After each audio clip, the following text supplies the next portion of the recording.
What's up guys, this is Sam from Come On Reds Fishing. This week I want to talk to you about a few of the spots we fish in Arroyo City. Now these aren't all the spots, just a few to pass along. And these spots aren't major secrets either, so you might find some traffic on them on the weekends. But if you're new to fishing in the area and you need to put some fish in the boat, this might help you out. I'm going to be talking about some spots that are easy to access for different reasons, including distance and depth, which is important in getting out safely from the shallows.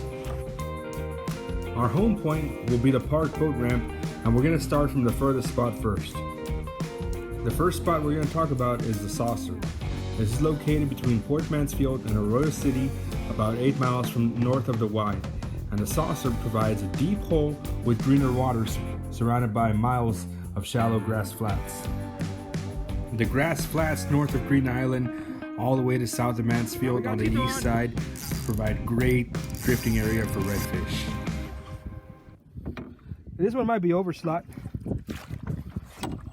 Oh man. Nice fucking red. Come on, red. Get this shit on. Oh. The second spot we're going to be talking about today is Three Islands. Three Islands is the area east of the Duncan House, about 4 miles south of the Y. Three Islands can be a little difficult to access on low tide because it is a hole of green water surrounded by really shallow flats, and if you don't have the proper boat, you can get stuck. If you know the area well and do have the proper boat, you will find miles of deep green, average depth around 3 feet, which is ideal for trout. You can limit out here fast if you have the right stuff. We've been going to Three Islands area for years. Hundreds of redfish have been caught in the deep flats from the Duncan House to the shipwrecks. Definitely one of the biggest areas around the Arroyo City zone.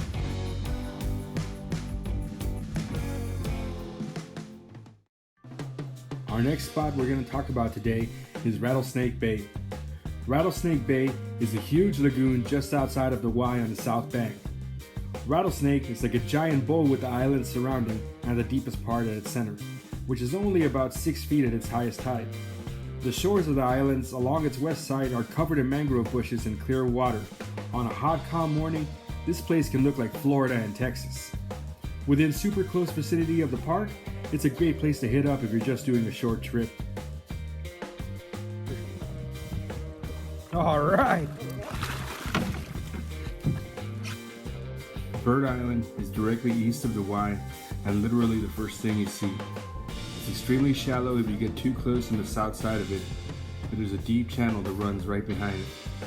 The wooden towers you see around it used to be bomb targets for pilots training for World War II.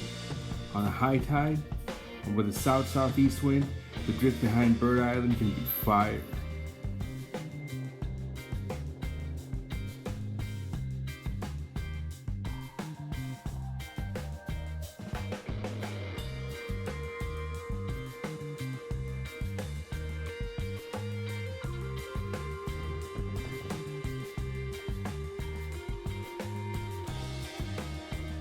Yes, sir.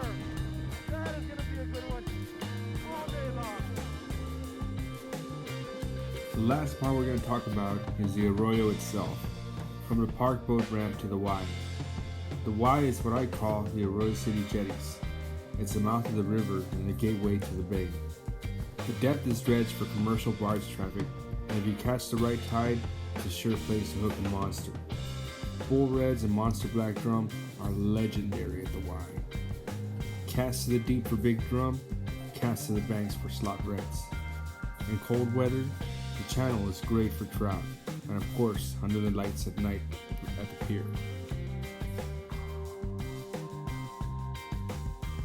I hope this gives you an idea of some new places to try on your next time out.